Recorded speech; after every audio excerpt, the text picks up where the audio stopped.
Isaiah 7:24. English today we're reading 2 Samuel 14 from the New International Version, also known as NIV version. If you guys want to go and read along, you guys said go to BibleGivers.com, or you guys said go to Gogi. I don't care how you into it. Let's get started.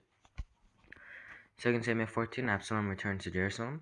Joab, son of Zeruiah, knew that the king's heart longed for Absalom. So Joab sent someone to Tekoa and had a wise woman brought from there. He said to her, "Pretend you are in the mourning. Dress in the mourning clothes and don't use any cosmetic lotions. Act like a woman who has spent many days grieving for the dead. Then go to the king and speak those words to him." And Joab put the words in her mouth. When the woman from Tekoa went to the king, she fell with her face to the ground to pay him honor. And she said, "Help me, your majesty." The king asked her, "What is troubling you?" She said, "I am a widow, but my husband is dead. I, your servant, had 2 sons. They got into a fight with each other in the field, and no one was there to separate them. One struck the other and killed him. Now the whole clan has risen up against your servant. They say, 'Hand over the one who struck his brother down, so that we may put him to death for the life of his brother whom he killed. Then we will get rid of the here as well.'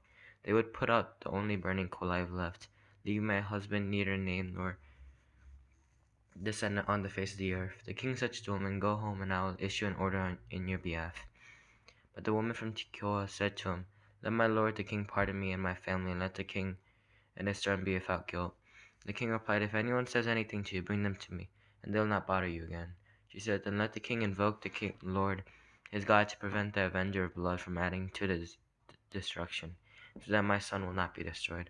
"As surely as the Lord lives," he said, "not one hair of your son's head will fall to the ground." Then the woman said, "Let your servant speak a word to my lord the king." "Speak," he replied. The woman said, "Why then have you devised a thing like this against the people of God? When the king says this, does he not convict himself? For the king has not brought back his banished son, like water spilled on the ground, which cannot be recovered, so we must die. But that is not what God desires. Rather, he devises ways so that a banished person does not remain banished from him. And now I have come to say this to my lord the king, because the people have made me afraid." Your servant thought, "I will speak to the king. Perhaps he will grant his servant's request. Perhaps the king will agree to deliver his servant from the hand of the man who was trying to cut off both me and my son from God's inheritance." Now your servant says, "May the word of my lord the king secure my inheritance, for my lord the king is like an angel of God in discerning good and evil. May the Lord your God be with you." Then the king said to the woman, Don't keep from me the answer to what I am going to ask you. Let my lord the king speak." The woman said. The king asked, "Isn't the hand of Joab with you in all this?" The woman answered, "As surely as you live, my lord the king, no one can turn to the right or to the left from anything my lord the king says. Yes, it was your servant Joab who instructed me to do this, and who put all these words into the mouth of your servant. Your servant Joab did this to change the present situation. My lord has wisdom like that of an angel of God. He knows everything that happens in the land." The king said to Joab, "Very well, I'll do it. Go bring back the young man Absalom." Joab fell with his face to the ground to pay him honor, and he blessed the king. Joab said, "Today your servant knows that he has found favor in your eyes, my lord the king, because the king has granted his servant's request." Then Joab went to Geshur and brought Absalom back to Jerusalem, but the king said, "He must go to his own house. He must not see my face." So Absalom went to his own house and did not see the face of the king. In all Israel there was not a man so highly praised for his handsome appearance as Absalom.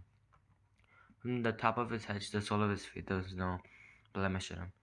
Whenever he cut the hair of his head, he used to cut his hair once a year because it became too heavy for him.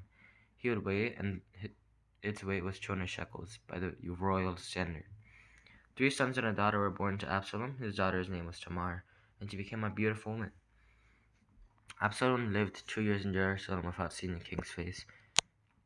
Then Absalom sent for Joab in order to send him to the king. But Joab refused to come to him. So he sent a second time, but he refused to come.